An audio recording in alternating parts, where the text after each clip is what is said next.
Snot-boogie Funtime Smile Hour. My name is Eric, and if you're watching this, hopefully you're just listening. We all just woke up. I think I'm in a war zone from what I can tell about myself to the thing. Uh, we're going to talk about episodes 10 and 11 of season 1 of The Wire today. I'm here with Baltimore comedians Mike Moran Yo. and Corey. How's it going, Corey?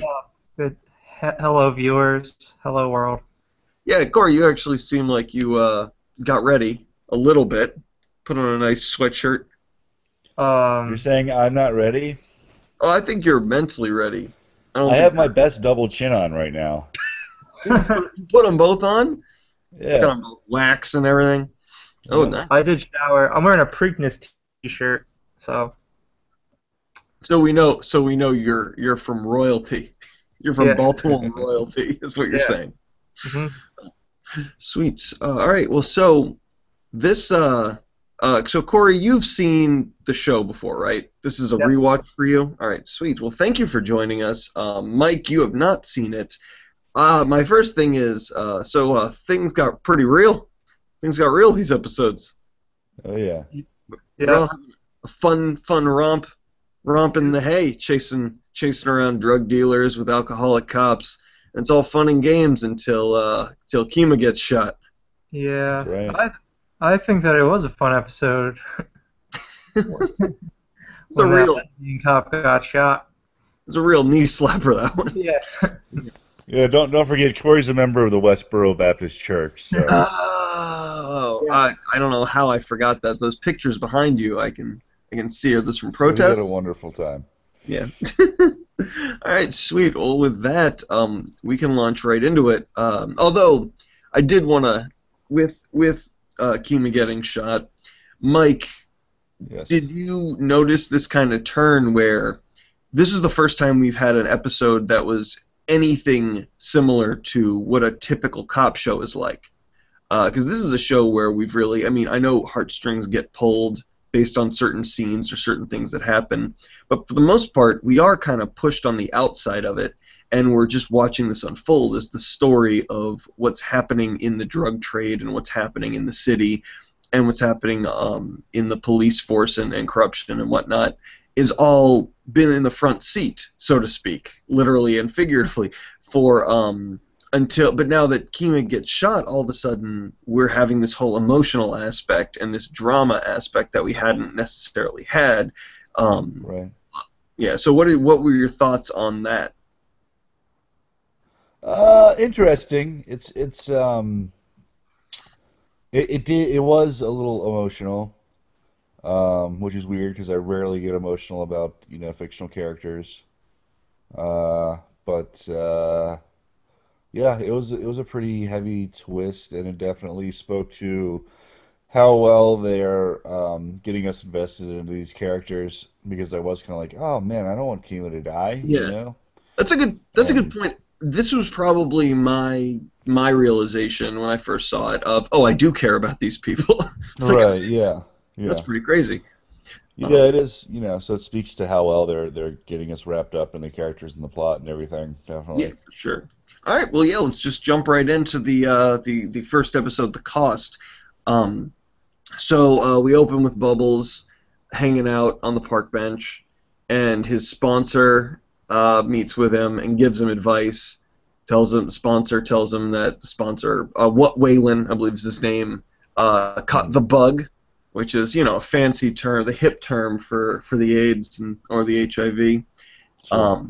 And we find out that Bubbles, I guess this is where we find out Bubbles has a kid, but has no contact with him. The mom wants nothing to do with him.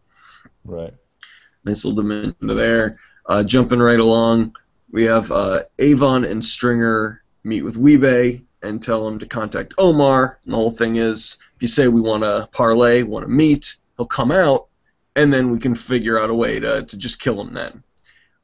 Now, this is something, and Corey, jump in with any thoughts you've had on the episode at any point. But Mike and I always talk about kind of conspiracy theories and fan theories of what's going on behind the characters' motivations. Do you, Mike or Corey, do you think that in this scene that Avon and Stringer really are on the same page about that plan? Do you think Stringer actually plans to have Omar killed when he comes out, or is he just saying that to appease Avon? Well, I kind of know the answer to this, being as I've seen the show before.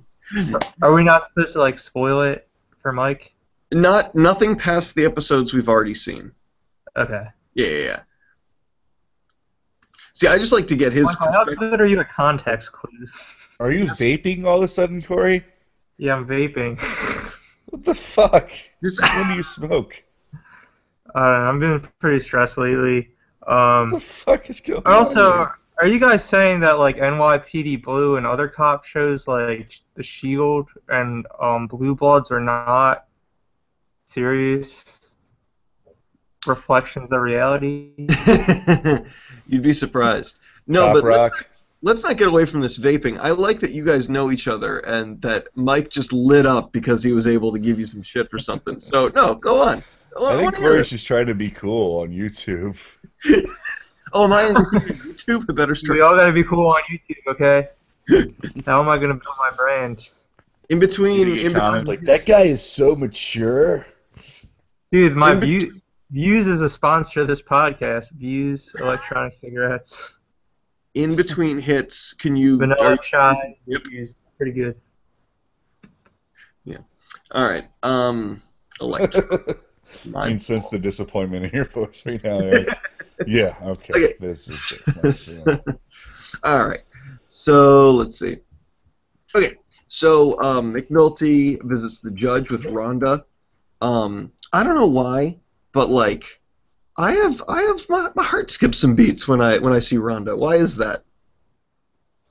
Rhonda. Yeah, she's the red lawyer. Redhead DA? Yeah. Why? Now, I'm totally attracted to her, man. But why? I can't put my finger on it. Oh, she's so hot. Oh, A powerful, like, older woman who, oh my god, dude. I want her to someone who smack looks me run around down and my get me in life. trouble. Yeah. It's weird, though, but that's... So, Yeah. Okay, anyway. I was watching it the other day, and I was like... I'm totally in love with her. I should... Okay. Well, I'm glad I'm not the only one. She don't do it for me. I don't know. It seems like she'd be the type of person to like run everything. And well, thanks for coming on, Corey. It was great having you. And all right, sweet. Yeah, we can find you on Twitter at Rhonda's not that hot. Whatever. That's not how. No, she's hot, but I just feel she'd be annoying. She'd be annoying. I feel. Not like she's really that much either. No, I don't want to date her. I want her to force me to have an affair with her. So you want her to be your McNulty. Yes. And you want to be Rhonda. You don't want her. You want to be her. No. But like... No. I never said that. Wait. No, I mean... I don't mean literally be her. I mean, you want to be in the situation that she was in. I'm not thinking too deeply about the actual situation. I think you also have to be like, I want her to get me in trouble. In a relationship to have an affair, technically. I want her to get me in trouble with, and then bail you out. I want to be a troubled young man who makes a deal with her. I need someone to represent me getting out of this petty theft charge. What do I have to do to get you to represent me? Exactly. Yeah, exactly. All right. Oh, too much XNX. Oh, right. Her last name's Perlman, and I'm doing everything I can to not make a clam joke. All right, so we find out that the judge is off of the re-election ticket on the mayor, and so it's a little shaky. Maybe that's explaining why the judge has been supporting McNulty, but now the judge might be taking some heat for it. So we'll talk about that more as the scene develops. All right, so we have D'Angelo, who kind of just like blows off his girlfriend, his baby mama, and he doesn't give her any money that she's asking for, which seems to be like that used to give him carte blanche to just do whatever he wanted in this relationship, quote unquote. He'd just give her money, and then he'd just kind of go do his own thing. So that was the thing that's a little bit different. And so then he goes to find Shawty outside of Orlando's Gentleman's Club, and she doesn't talk to him. She's still a little perturbed about the whole friend in the dumpster thing, you know? Sure. Women, right? Yeah. You know the ladies. They get Yeah. a little emotional when their friend is dumped in a dumpster. Yeah, and also like when Orlando or when Dee's like baby mama is like listing the stuff that she wants, I think it's hilarious that at the end she's like, he's got to have one of those little tight cars. Like, we got to get a bigger apartment with more closets and more space to raise our child, and he's got to have more. Absolutely. I'm going in. This is probably my fault, but on my end, you're going into Matrix mode. So I'm gonna go right along as you get. All right. So let's see where we. Okay. So Freeman, he's tracing the Barksdale stash, and figures out that they're calling a Pimlico payphone to get the resupply. So Carver and Sindor do the surveillance, yada yada yada. So Carver's working the night shift, and Sidner takes over the next day. I'm forgetting the names of those lesser known cops. Were those the guys who were on surveillance for McNulty? That brings him the beer and the crab cakes? Whatever. I don't know. I'm not sure. Well, if I'm wrong, then I'm wrong, and I'm just skipping ahead. But I just want to point out that scene. It's such a cool thing where, like, McNulty, I know they created the character, but he gets to be that guy who, he's a cop's cop. Like, for all there's even the line where it's like, I don't care what everybody else says about you, like, you're good police. Right. Like, he knows that he's asking a couple of cops to do just a miserable job for him. And so he brings them good beer and good crab cakes, and it's just like, here you go, get drunk and well fed on me, and do the best to enjoy your crappy night that I'm making you do, which is cool. Yeah. Like I like that. It's more of that professionalism porn I was talking about. Yeah, definitely. All right. So I'm thinking of a different scene. Doesn't matter. Anyway, little man gets identified on the tower phone, and they Freeman gets Cinder to follow. I'm just gonna read now from the thing to follow the resupply guy, and he tracks him to a house, and then Freeman gets Prez and Sindor to surveillance the house as garbage men. Oh, that's right. No, that's why I was blanking on it. So Orlando gets arrested by the narcotics cops because what an idiot. The dude gets told no. You can't do anything on the side. Gets the crap kicked out of him. And maybe it was the fact that, and we talked about this during that episode, where the strippers, they're not even scared. They're not concerned. That's their boss. That's the person whose place they work for. They're not concerned. They're not scared. They're not even sympathetic. They laugh at him. Everyone knows he's just a front guy. He's just the dumb guy they hired.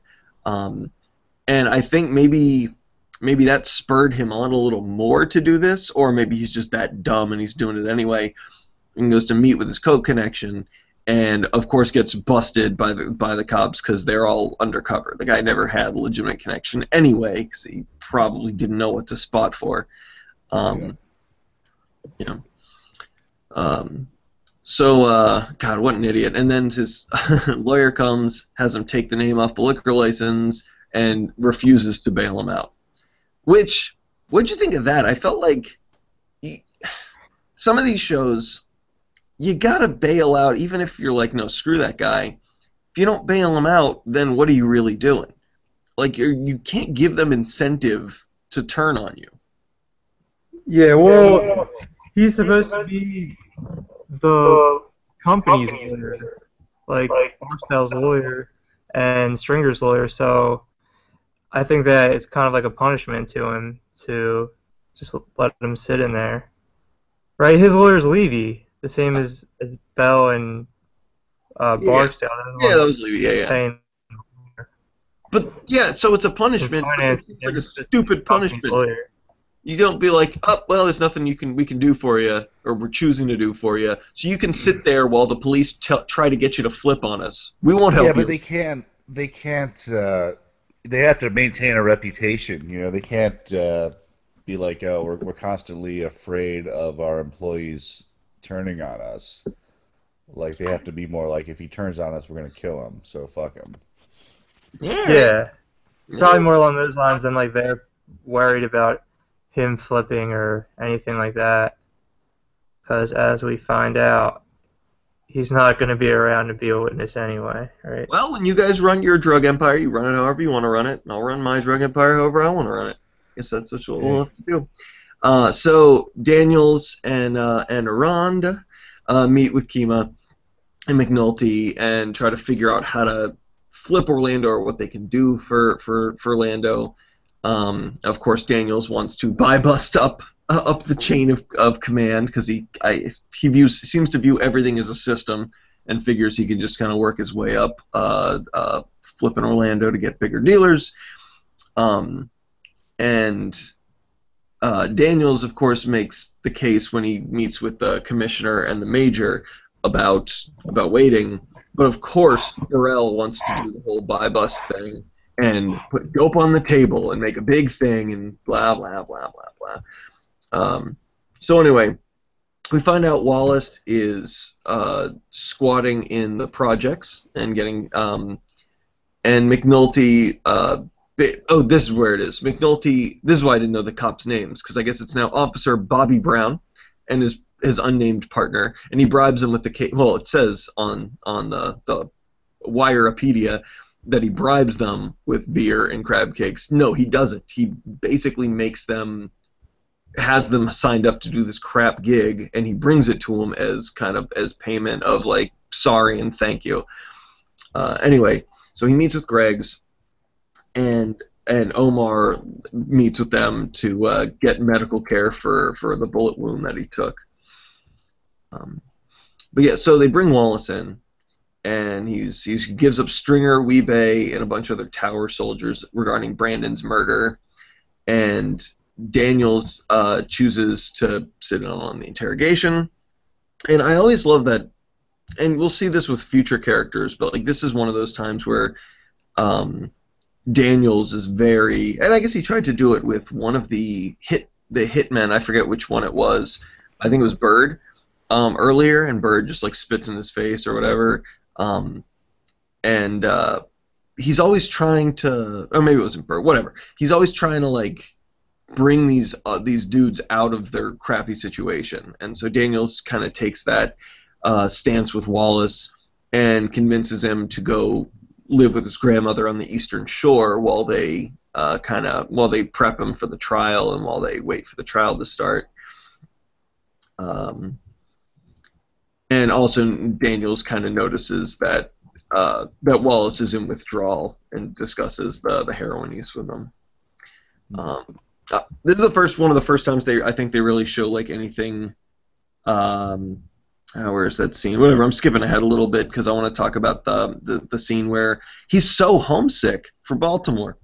The dude, the crickets like are mind-boggling to him. He can't stand just like the foliage and just being out and not in the center of it. And it's just another example of how watching the show we look like, oh, this is such a depressing squalor that a lot of these people live in.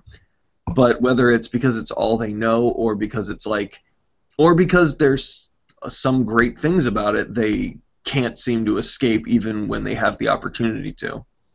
Mm-hmm. Yeah, I mean, people don't like change, I think, in general. Like most people, especially like teenagers. Yeah, because these are teenagers we're talking about. You forget how young these people are supposed to be. Yeah. And also, in fairness, the Eastern Shore is boring as fuck. I've never been there. To be fair, I'd rather be on heroin than the Eastern Shore. That's actually what they put on the T-shirts. Eastern Shore, I'd rather be on heroin. All right. Which, to be fair, though, if you're into heroin, I feel like you'd rather be on heroin than do most anything else or be anywhere else. So you think he was on heroin? I thought he was a crack smoker. Oh, really? Oh, he's on heroin. Yeah. I just Listen, I that didn't think vaping is that was right. a racially weird twist. profiling him based on drugs. I don't know. No, he says he was. No, he was relaxed. I feel like if he was on the crack cocaine, then he would be bouncing off the walls as opposed to literally melting into himself in ecstasy. So McNulty has his I guess estranged wife. I guess they're not divorced yet. Has the emergency hearing to limit his visitation rights after the whole Stringer Bell incident. And the judge kind of pulls him aside. And Rhonda represents him, which I thought was very funny. Yeah.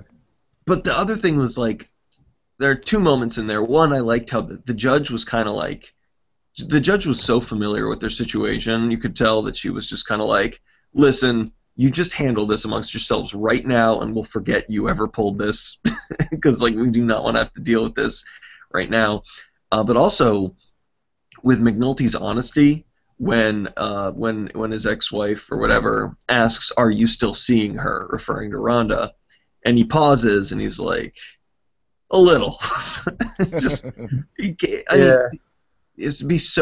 risks right then just like flaring the whole situation up in probably the worst time and place to do so, but he can't help himself. He feels like if he just does the honest thing, this might be actually a negative character trait of his. It's almost like he feels like if he does the honest thing, then he can't be blamed for anything. Well, I'm just being honest. It's like, yeah, that doesn't stop you from being an asshole. Yeah, that's true. A lot of comedians are like that. Yeah. I think it's interesting, like, how they kind of highlight that, like, as a lawyer for divorces, like, Rhonda is, like, effectively useless. Yeah. She doesn't know anything. And, like, I thought, or if you guys are ready to hear something deep and Yes. insightful, I thought that, like, throughout the show, there would be moments like that where, like, even though just, like, how specialized everything is in the world, like, Rhonda is a lawyer, but she doesn't know anything and is useless in the divorce hearing. And then, like, when those state cops lock up Orlando, they have no idea, like, who Barksdale is. They never even heard the name before. And they're narcotics police. Like, yeah. Yeah, that's a good point. That's absolutely accurate, and I think it's one of the things I love about this show, because they really they break down the bureaucracy, and they break down all these, like you said, the specialized aspects of it. And this is also pretty soon after 9/11, and one of the big things that we learned in 9/11 was that our intelligence networks did not have a good system of communicating with each other. It was like everyone had a piece of the puzzle, and if they just talked, it would have possibly been able to be put together a lot better. Oh, that's a good point. So Greggs goes out drinking. Kima goes out drinking with her life partner and another pair of life partners and another one who I couldn't tell if she was just a single lesbian or if she was like just like their token straight friend. I couldn't tell that. I don't think it really makes it. They were all lesbians. I'm not sure though. Yeah, I believe so. You just said that like you checked your notes. Well, yep, no, it's confirmed. I have it here, and she I is. think they were like holding hands and making out with each other, like every one of them. Well, so They're all scissoring at the table. well, that you know what? Come on. That's fair. That's fair. Yeah. So there was that little. I don't know. There was that. Let me gather my thoughts. Okay. So we went over in the past episode with one of the past episodes with Kima's girlfriend. Kima's girlfriend kind of acts like she's so much more comfortable in their apartment. She's so much more like, this is mine and you're just sharing in it kind of like attitude that she gives. And here's the thing. She's talking about like, oh my God. Okay. This is why I'm gathering my thoughts and choosing my words carefully, because I'm super liberal.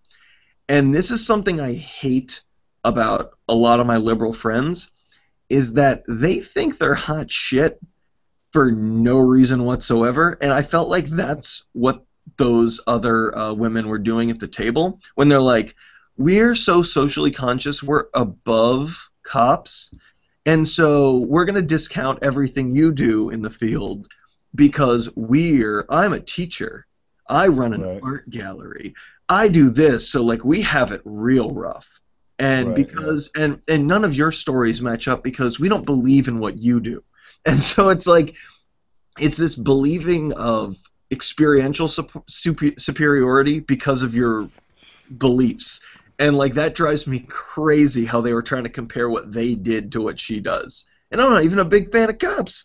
Like I just Right. Yeah. yeah, There's a lot of like a lot of just everything is always trying to like line up with your worldview, and like there's enough stuff that's just like going wrong in the world that you don't need to like force every example into like I'm a progressive, but like there's just like enough bad stuff that you don't always need to try to like force some kind of like unstated cultural bias onto it. Like there's enough like clear-cut examples of dude, things going bad. dude, I think I was probably 22 when I was like, oh, you have to pick your battles. Like I probably spent age 16 to 22 trying to argue politics and social issues with anyone who I could, and eventually I was like, oh, I'm the asshole. It turns out everyone's just trying to live their lives and not be reminded of everything terrible every 5 seconds. But yeah, I think Kina seemed like she hates her girlfriend or her life partner. no, her partner's an asshole. Like she's such an asshole, and in fact, I think it's almost the other way around. In that her girlfriend like hates her, or I mean, she treats her like she hates her, or maybe she's just. I mean, that's usually what people do when they're insecure, is that they treat their partner like shit because they don't have anybody else, any other outlets to treat like shit, and so they kind of take it out on them. And that goes, and this is much deeper than just like this scene or this show, because we don't have enough information on the character. But it's I mean, a lot of times when somebody hates themselves, they can't or doesn't love themselves, they have a hard time loving anybody else, and so they often try to treat their life partner the way they treat themselves, which is poorly, and it's a very weird situation. Yeah, I mean, also they just have like different personalities. Like she's more of just like a homebody, and Kima's a cop. You know, they're probably like sexually attracted to each other, but Well, they're just not a good couple overall. You know, and Corey, that brings to one theme that Mike and I have been discussing at any opportunity that it comes up, is the comparison between artists like musicians or comedians and cops, because they describe the love of their job the way that we all describe our love for our art form, and how it gets in the way of our personal lives and our relationships, which I think Kima is a perfect example of that. Yeah, I guess some cops. I mean, I do feel like one thing the show does a little bit, and I'm not, is that they kind of like overstate like how sensitive. I feel like most of the cops in the show are like a little more sensitive and nice than like a lot of cops are. Like they do a good job of showing the realities, but like, I mean, a lot of cops are just like, you know, they just have that's just the highest paying job they could get with a high Well, yeah, I school mean, education. I think it's a profession that attracts sociopaths too. Yeah, that's, oh my god, yeah. Well, because I mean, I've seen that in real life. Like, I've definitely met plenty of cool cops, and I have met some that are just absolutely nuts, just total shitbags. well, it's the same thing. I've met a lot of bouncers over the years, and that's a similar job. That it's like, oh no, I just want to fight, and this is the way I Right. can Yeah. legally do that. I want to hit Yeah. people. Yeah, and I don't want to say cops. I mean, I know a lot of really nice cops. A good friend of mine's a detective in Philly, and he's a real sweetheart. But just like, Billy, and also, please do it's this not podcast. they need to be assholes. Like, but I do think like sometimes it's just like, oh, these cops are all so sensitive and nice in the wire. Like, or they all, you know, Yeah, Herc is a real sweetheart. yeah.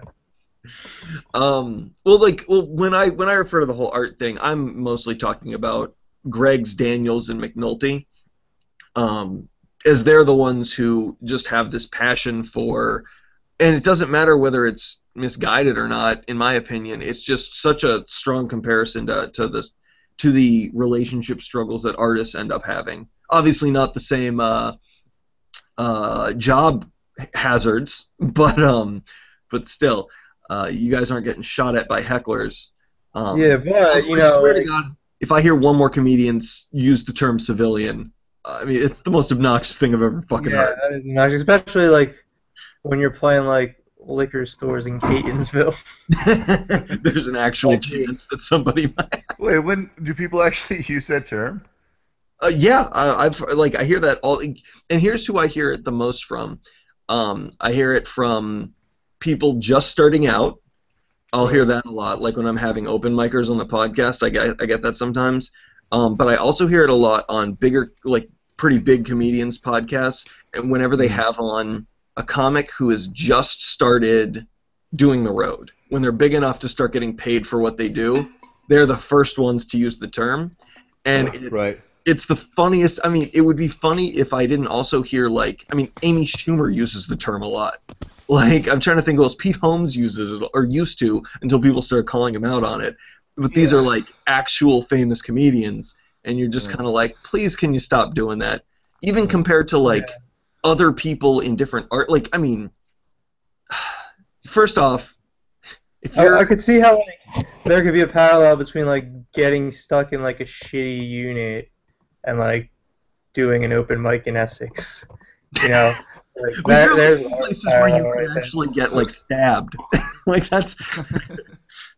Listen, if you're even just as a musician, and I would never call non-musicians civilians, but even as a musician, the differences between road life in a band versus road life as a comic, when I hear people describe crappy road life as a comic, that's like a wet dream for a band. They're like, wait, there is a roof involved? Like, this is a sweet deal. I don't have to drive 8 hours every day. Like, this is fantastic.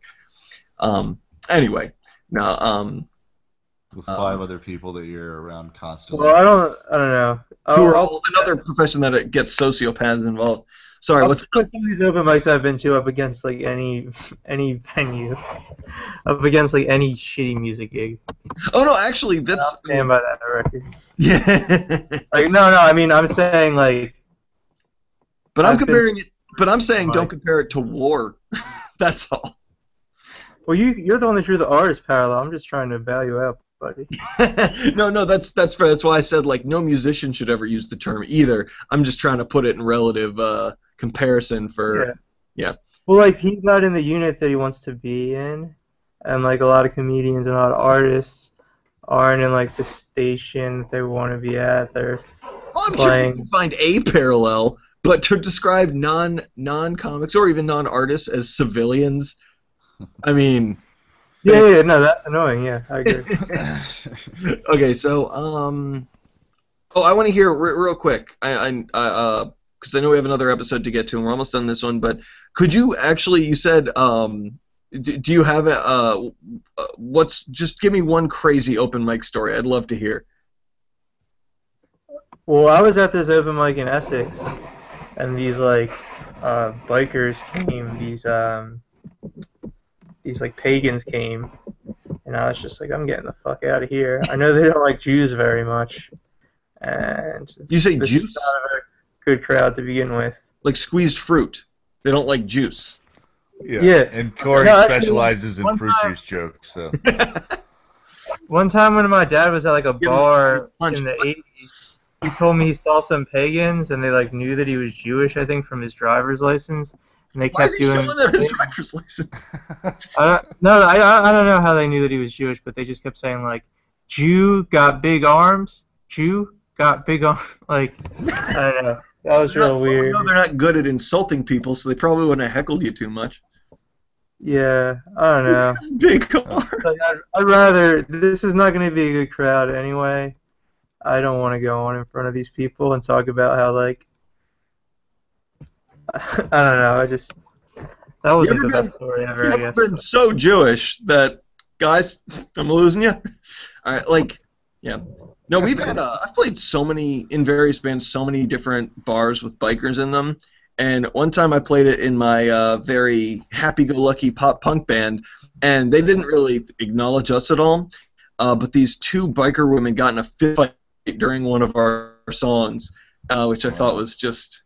it let me know where I was. It really put in perspective where I was in my career. All right. Anyway, so Greggs tells the story about how she knew she wanted to end up being or wanted to stay being a cop. Really cool story. And eventually, yeah, her girlfriend makes out with her afterwards. But it's like it wasn't until after she like apologized a bunch, which is kind of a bummer. Anyway, Omar meets with Stringer in the middle of. Do you guys know where that was? That fountain, like the area of Baltimore that was. It's not a power plant.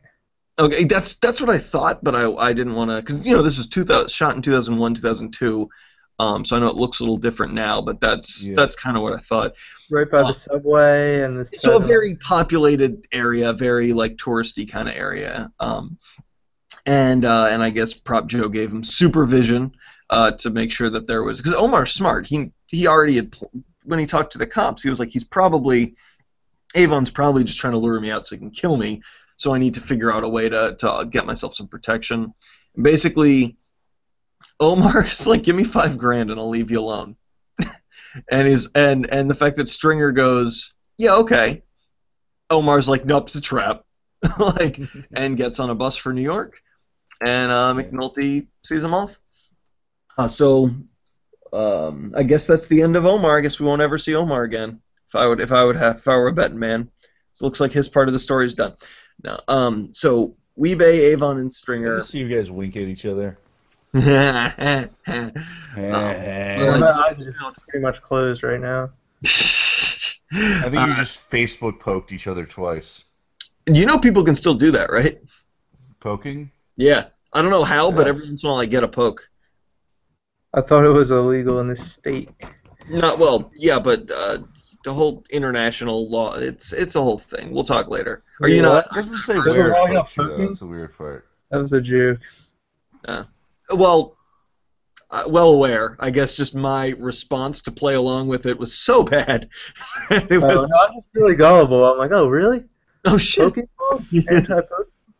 Anti-poke? Yeah. All right, so so Stringer and Avon are meeting with Weebay, and Shaudine tries to listen in, but can't really get a good hear from it, and tells Freeman that, and she's like, it's too hard.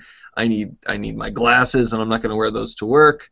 And then they flirt a little about her glasses.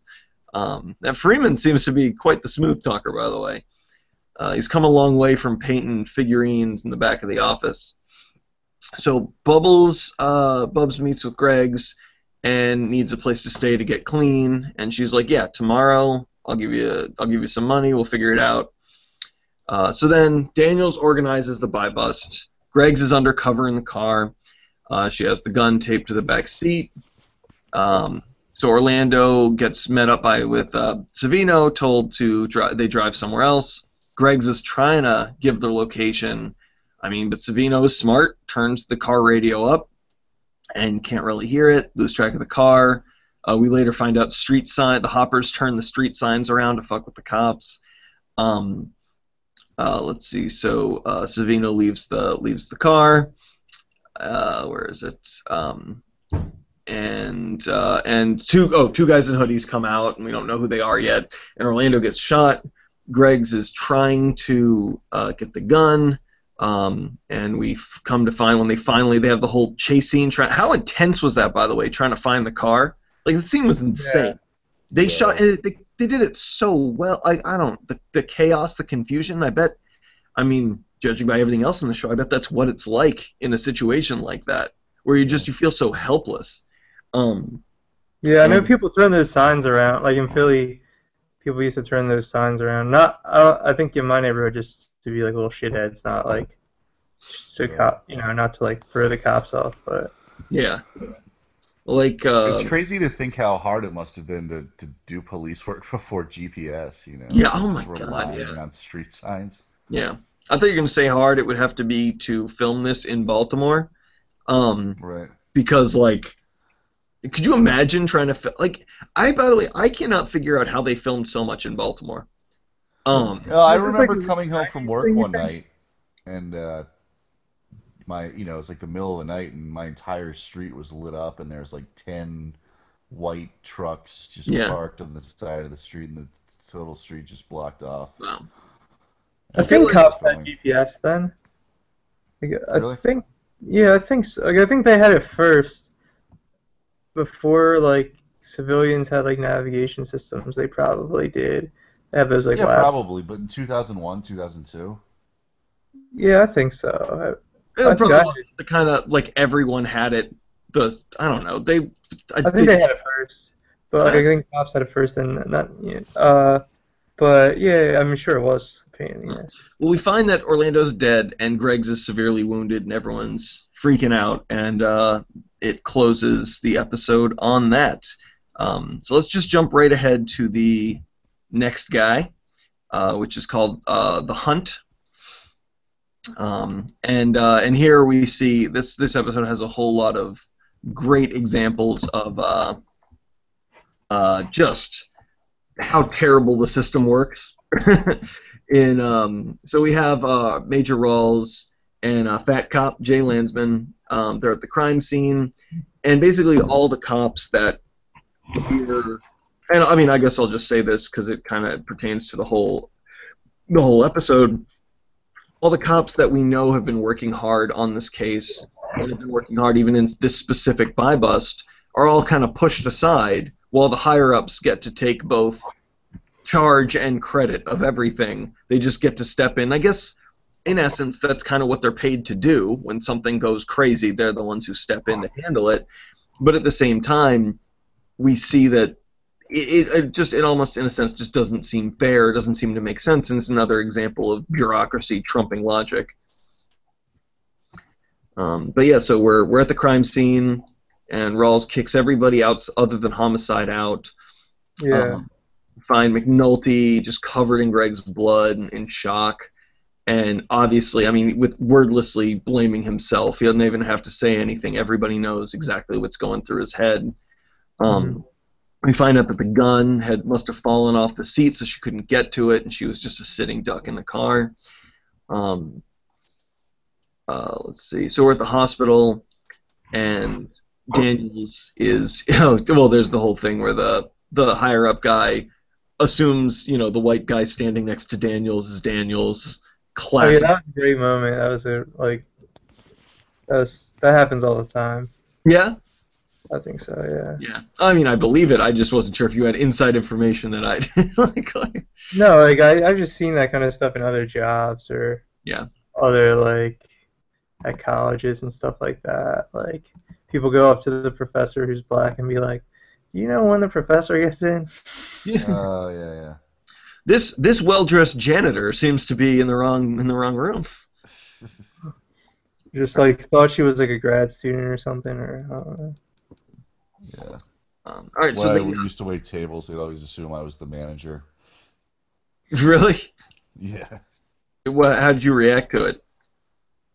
I'm not the manager. Oh, well, you blew lots of chances. Well, you're very presidential looking. You're very executive looking today. Right. That's why. It wasn't like a racial. So you're a racist too, Corey. All right. Damn it. So I was going to let you guys just rip on each other, but obviously that flame is... You guys just don't have the passion for it at 9 in the morning. On Daylight Savings, too. I love Mike, too. I have love for Mike. All love on a real tip. All right, so... Thank you, Corey. You too. Yeah. So basically, so Carver tells Greg's Kima's girlfriend, and she, of course, is crying. McNulty's vomiting in. Was McNulty just straight up in shock and vomiting, or do you think he's been taking nips when nobody's looking? I don't know. Good question. I didn't think about that. Because I feel like this is the one thing where he wouldn't even drink during, because he's just in such So jumping over to, actually, you know what? While I'm thinking about it, so I did like the scene where one of the higher ups, who is basically hates McNulty, goes on a whole tangent about how it's not his fault, and it's really sweet because he's like, yeah, if I thought it was your fault, believe me, I would be excited to put all the blame on you, but this is not your fault. Do not take this baggage with you, which I thought I was. don't think he was sweet. He was like, I hate when people do that when they're like, look, I'm going to tell you the whole truth. I think you're a piece of shit. You're a horrible human being. No, I think McNulty Right. would appreciate that though. Yeah, that raw honesty, I guess so. It was just like, you are a huge piece of wasted life. But today, you did anything to kill a cop. You're dead wrong. All right, so Weebay and Little Man, of course, call in to say that they succeeded in their mission, and holy shit when Weebay gets told that the girl was a cop, and I as I was rewatching the scene, I didn't remember that this was the scene that GIF was made out of. Do you guys ever see that one where people will post? It's like whenever they're in shock about something, it's Weebay's face when he finds out that the girl in the car was a cop that they shot, and he just does the most exaggerated like shocked face. I love that. Definitely, yeah, you can find that online. Like that's how people will. That's the GIF people will use to respond. In that situation, my face when I realized anything slightly shocking. All right. So Lil Man freaks out because he shot a cop, and I like that phrasing. It's like, well, how's Lil Man taking it? And he's like, well, Lil Man shot a cop. Like, so they know. Like anybody who's higher up in this drug game, they know the severity of the situation. It's like we see them as operating in their own system of laws and their own system of everything. But at the end of it's like, oh, we don't care. We get arrested. This happens. We eat years, or we just get released again. But when it comes to this is that uncrossable line that they understand. Like we can torture Brandon and throw his body in the middle of the pit or whatever for everyone to see. That's fine. But like you shoot a cop, there's real consequences to that kind of behavior. Yeah.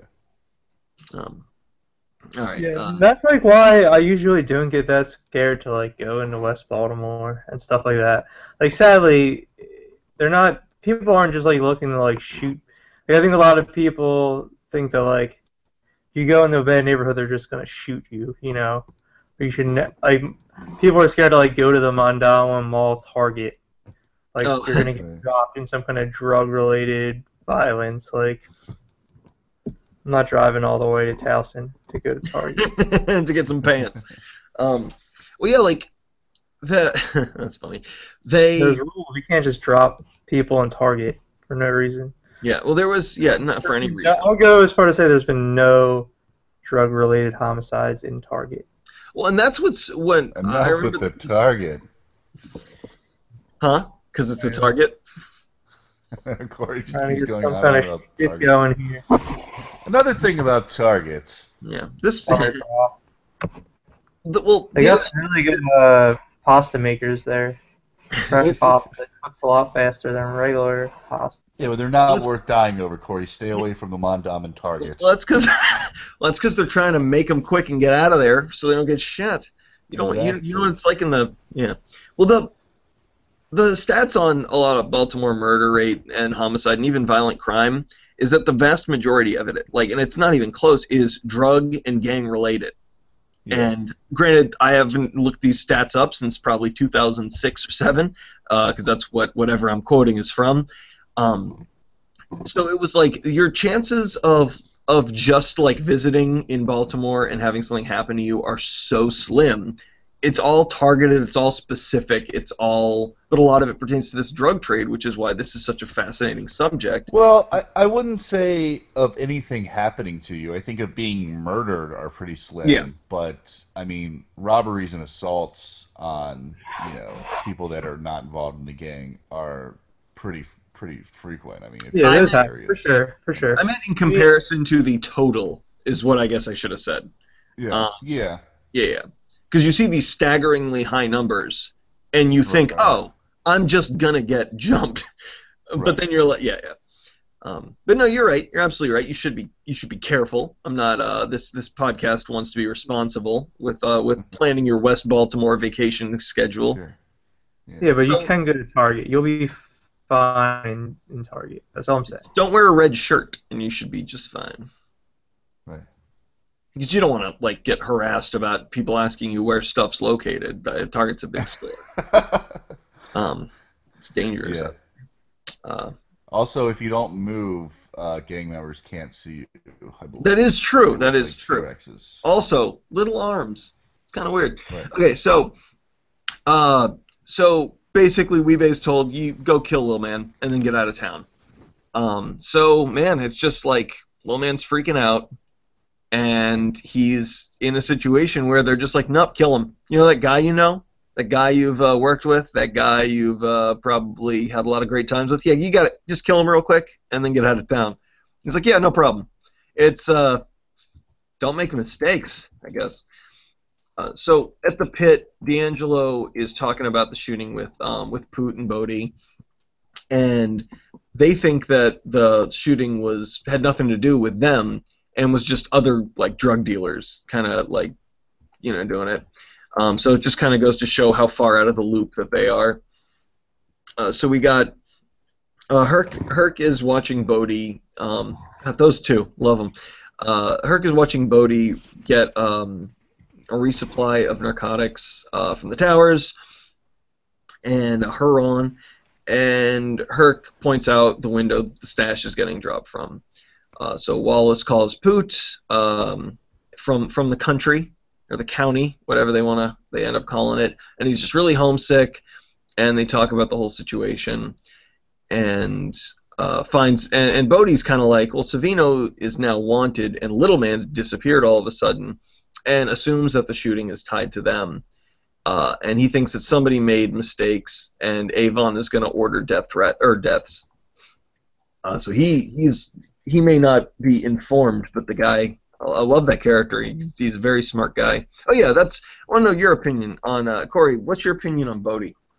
I love how Bodie's just like the guy, like somebody got murdered, somebody's probably gonna get murdered, and he's just like smiling.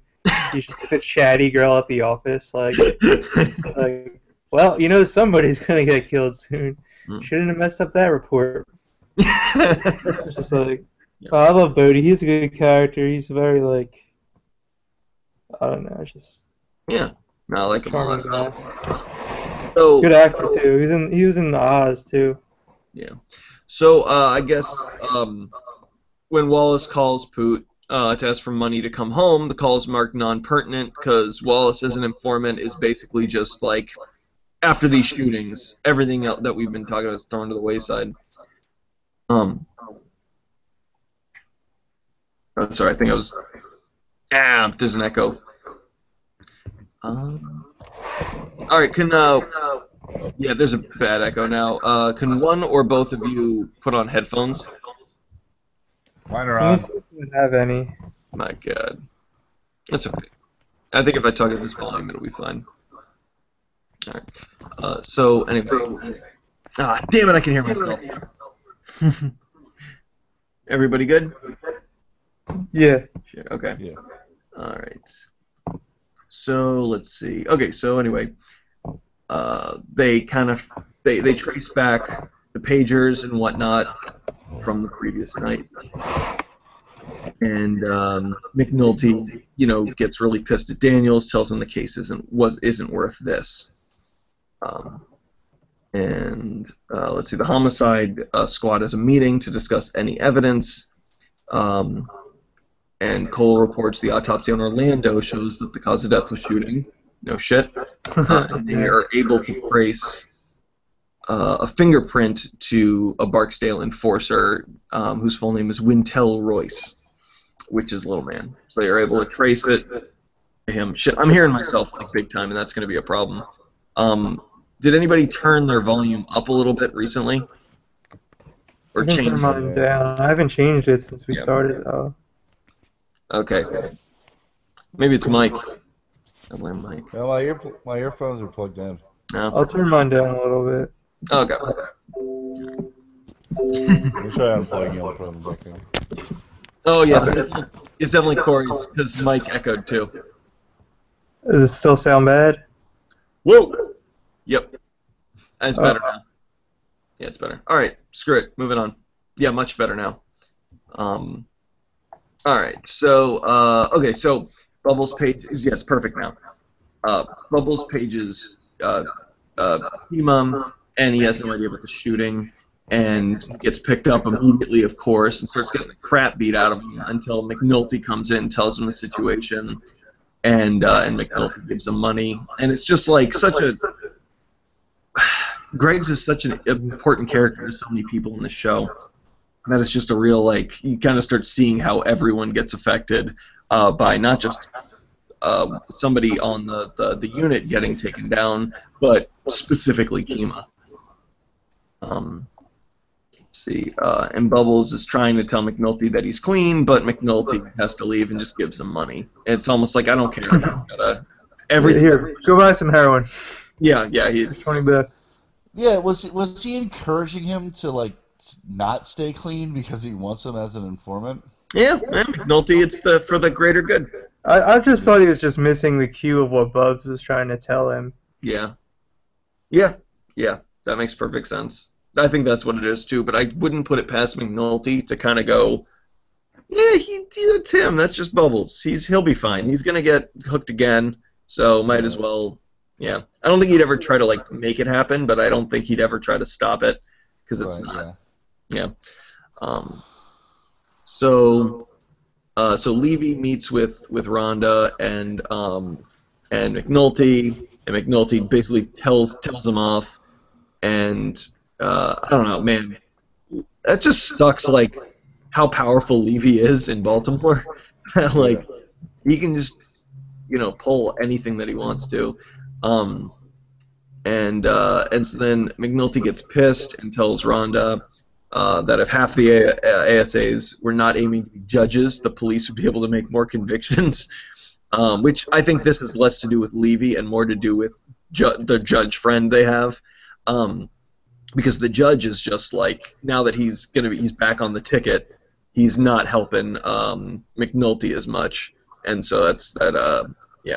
And so then Rhonda responds and says that he'll use anyone, McNulty will use anyone, which kind of goes back to the whole thing we just talked about with Bubbles. Like, well, he is willing to use anybody, and if he needs a dirty informant or whatever, a not clean informant, then he'll still use him anyway. Yeah, but I think I'm on McNulty's side of the argument. That's just like, come on, like how much like bullshit do we let slide in our everyday lives just because like we're trying to advance or maintain these relationships that might not ever like amount to anything, Yeah, that's true. Yeah, I wouldn't argue with that at all. Listen, baby, I'm just trying to, but I'm saying baby a lot, and it comes off like real smooth, but I think it's actually just creepy. Is that's a good? I like it, dude. I like it. So Savino is basically like, he brings in some baking soda and it's like, yeah, this is what I was trying to defraud Orlando with. I have no idea about the shooting, yada yada yada, and he'll get a couple years, and he instantly goes, I can do the years, or I can do the time, whatever it was. Like no one, it's such a thin veil of lies. Everyone knows the truth. And no one has any, like, no one's even really trying to cover anything up. They're just doing what they can. They're like, let's just go through the motions, get the years we know that you can get, and move on. Yeah, he's like, I can do the 3 standing on my head. Yeah, exactly. Right. Yeah, so they do drug raids in wake of the shooting, and they put a whole bunch of, cash, guns, and dope on the table, and it makes a big deal with, the media. Hey, you guys know that there's a thing. I'm still hearing the echo, but we're just gonna blow through it because who gives a shit? I'm just talking quietly enough that it won't mess up the audio quality. You ever know the thing? You can put like headphones on, and it'll like, you'll talk and it'll replay an echo to make it impossible for you to talk. Do you guys know about that? No. Whatever. There's a thing you can do. Whatever. That's happening to me right now. Putting together these sentences is like the most difficult thing I've ever had to do. Yeah, I feel bad. I wish I had brought some headphones. Oh, it's all good. I just had to explain why every 4 words I'm regathering my thoughts, and I want to place the. Do we want to just wrap this one and do the episode next time? No, we're almost done. Okay. Let's see. Oh yeah, so You don't want to stare at me vaping anymore, Mike? so Major Reed basically tells Daniels, "We know you're withholding targets," and there's a shouting match where Reed storms out. Daniels and Freeman and McNulty tell Burrell that they have an insider, or that Burrell must have an insider on the detail. That's what it is. They think there's an insider in theirs. And McNulty visits the judge at a campaign fundraiser to ask for help, but he doesn't give it to him and realizes that he's been reinstated on the electoral ticket and wouldn't want to piss off the other politicians if he makes waves. And McNulty asks the judge, "Who's my daddy now?" in response to what the judge had said before. Excuse me. So anyway, raids are made at the stash house and Savina's home in the tower. And Herc and Carver are alone. They find a pile of cash, and they finally, after many episodes of attempts, they finally are able to just look at each other, nod, and pocket some cash, Right, which, yeah. to me as an outsider, I have no problem with. I really Yeah, it's not a huge deal. No, I think it is a big problem with like police departments. Like they just want to seize assets, and so they go after drug dealers because they're funded through that rather than like straight up taxes. So they're like wasting time enforcing crimes that might not be like the worst thing for everybody. Well, I Just think so they in can see Maryland that. the law is all money that's seized from drug assets has to go to like DARE and stuff like that. Yeah. Oh, what a great program that is, DARE. Dude, yeah. That DARE dog really good for me. I actually thought the laws in Maryland was mo money, mo problems. I thought that was what the legal statute of Well, if money you want to v. get problem. technical, yeah. If you want Yeah, to it was speak legalese. the legendary case, Money v. Problems. is Sure. Going. Yeah, we all learned about that in school. Yeah, I learned more from that than Freddy v. Jason. Freddy v. Alien v. Predator, though. That was Right. a hell of a legal battle. Freddy v. Jason had a lot of really important revelations and for tort law. The big case.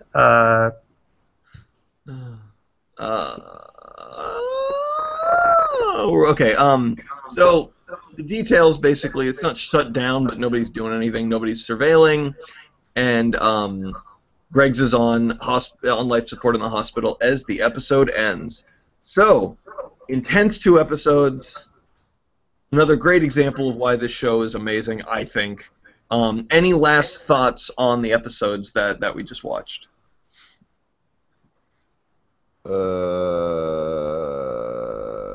No, I'm continuing to I just enjoy wish it though. that Kima didn't get shot and think it's sad that she did.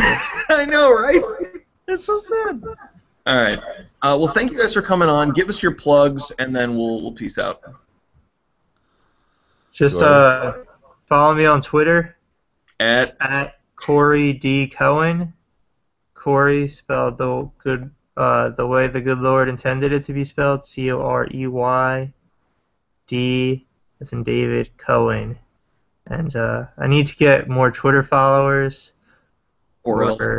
Or I'm in trouble. Yeah, I'm being represented by Death Row right now. Shug said that if I don't get to like 180 Twitter followers soon, 180. I'm not allowed to go to the company bowling outing. So. By the way, that is actually reasonable.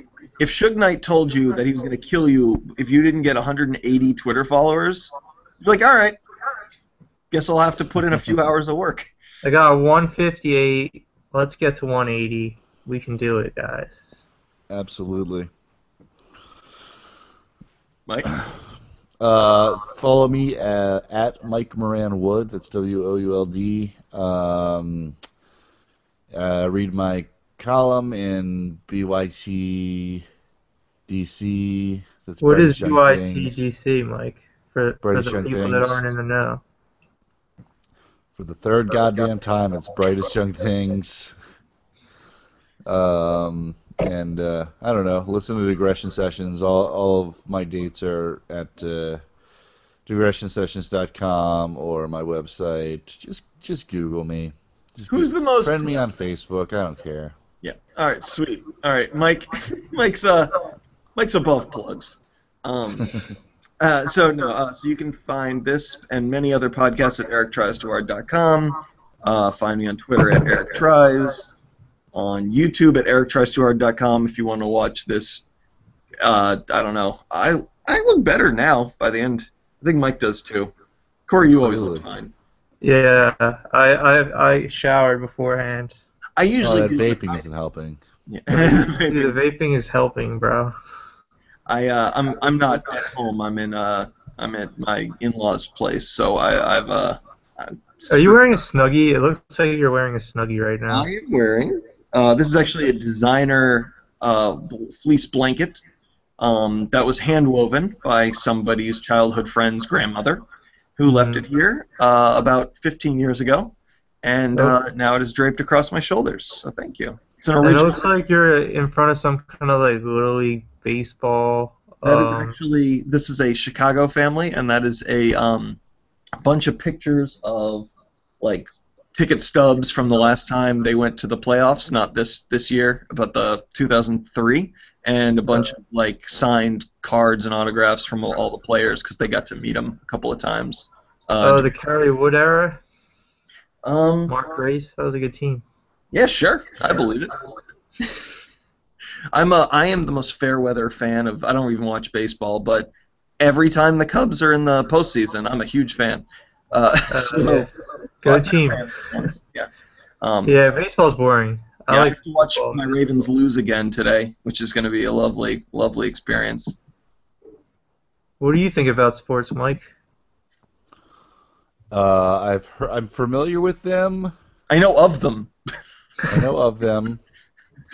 I like some of their earlier stuff that I think I've heard on the radio, but I am not familiar enough to make too many comments. Yeah, I respect their work, is what I'm saying. They kind of sold out when they, allowed integration. All right, so you can.